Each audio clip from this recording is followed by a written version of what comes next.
और लगातार युद्ध और नाटो से मदद की खेप के इंतजार में यूक्रेन कमजोर जरूर पड़ गया, लेकिन यूक्रेन के हौसले कम नहीं हुए। यूक्रेन में सैनिकों की कमी के बीच यूक्रेनी खुफिया एजेंसी ने मोर्चा संभाला है।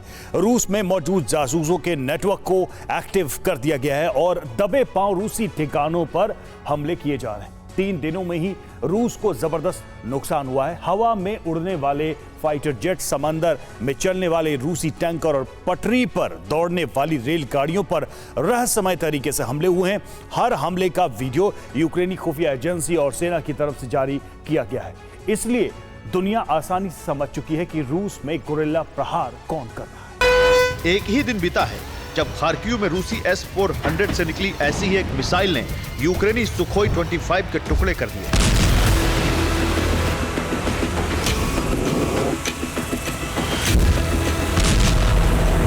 आसमान में मिसाइल ने यूक्रेनी फाइटर जेट का पीछा किया और फिर विमान आग का गोला बन गया। खेती करनी है पर जगह कम है। कड़कनाथ मुर्गी पालन स्टार्ट करें और हर महीने 1 लाख से ज्यादा कमाएं। जानने के लिए फ्रीडम ऐप डाउनलोड करें।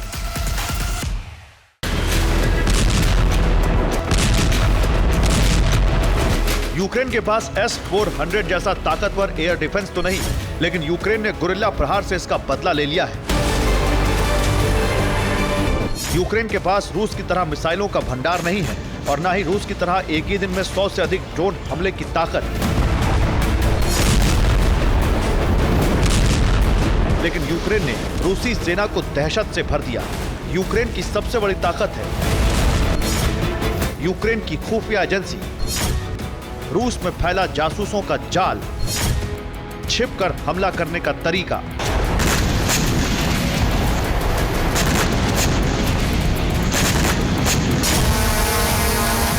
अब यूक्रेन की नई रणनीति के आगे रूस की बड़ी बड़ी मिसाइलें नाकाम हैं। रूस के भारी भरकम बॉम्बर और लड़ाकू विमान भी हमलों को रोकने की ताकत नहीं रखते।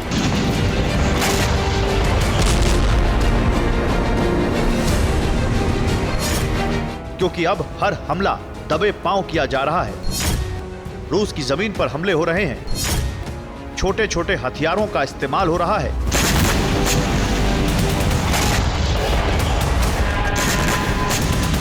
यूक्रेन ने पिछले 3 दिनों से रूस की ऐसी जगहों पर हमला किया जहां से रूसी सेना का पहरा बेहद कम है। यूक्रेन ने बगैर ड्रोन का इस्तेमाल किए रूसी सेना को बहुत बड़ा नुकसान पहुंचाया है।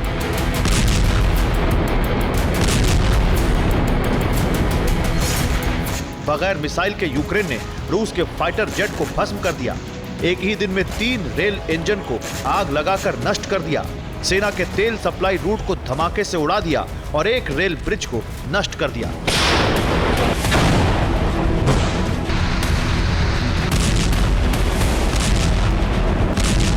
इतना ही नहीं, समंदर में भी कोहराम मचा है। रूस के 2 तेल टैंकर डूबने वाले हैं। इसे भी एक बड़ी साजिश माना जा रहा है।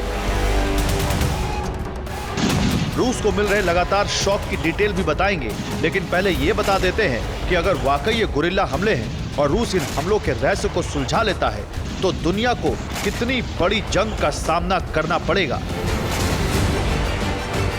रूस के लिए हैरानी की बात है कि यूक्रेन के सीक्रेट एजेंट्स आखिर इतने ताकतवर कैसे हो गए। रूस को शक है नेटो देश यूक्रेन की मदद कर रहे हैं। नेटो रूस में सीक्रेट हमले करा रहा है। हमलों की प्लानिंग भी नेटो कर रहा है। पिछले दिनों नेटो को इस बात की भनक लगी थी कि रूस यूरोप या नेटो के किसी देश पर हमले की प्लानिंग कर रहा है। रूस के टारगेट पर अमेरिकी सैन्य बेस हो सकते हैं। रूस की प्लानिंग का अंदाजा होते ही एक तरफ नेटो देशों ने युद्ध की तैयारी शुरू कर दी, तो दूसरी तरफ रूस में अचानक रहस्यमय तरीके से हमले होने लगे। यही वजह है कि रूस को लग रहा है कि ये हमले यूक्रेन के नाम पर नेटो कर रहा है। रूस में क्या कुछ हुआ है ये आपको बताते हैं। और रहस्यमय हमलों से रूसी सेना में भय बढ़ता जा रहा है। 14 दिसंबर को रूस के क्रास्नोदर के क्रिम्स एयर बेस में अचानक आग लग गई। आग में रूसी फाइटर जेट Su-30 भस्म हो गया। रूस को यूक्रेन के जासूसों के हमले का शक है। शक इसलिए है क्योंकि आग का वीडियो यूक्रेनी सेना ने जारी किया है। इससे एक दिन पहले 13 दिसंबर को क्रास्नोदर में ही 3 रेल इंजन में अचानक आग लग गई। तीनों ट्रेन सेना की सप्लाई के काम में लगी थी।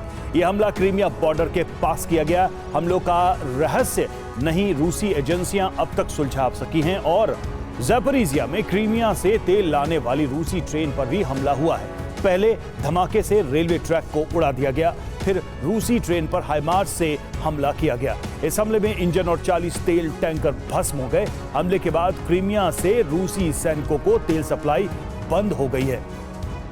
ये वीडियो भी यूक्रेनी खुफिया एजेंसी ने जारी किया है। दावा है कि रूस के उलियानोवस्क में रेल ब्रिज को नष्ट कर दिया गया। ये रूसी सेना की सप्लाई का अहम रूट है।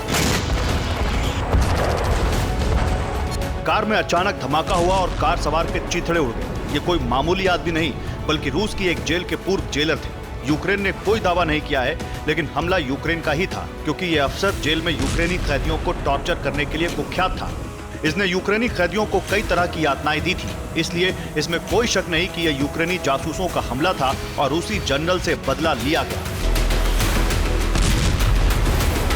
काला सागर में भी हड़कंप मचा है। रूस का एक टैंक अचानक 2 टुकड़ों में बढ़ गया। दावा किया जा रहा है कि यह समंदर में तूफान की वजह से हुआ, लेकिन सवाल है कि आखिर बरसों से लंबी लंबी यात्रा करने वाला जहाज 2 टुकड़ों में कैसे बढ़ गया।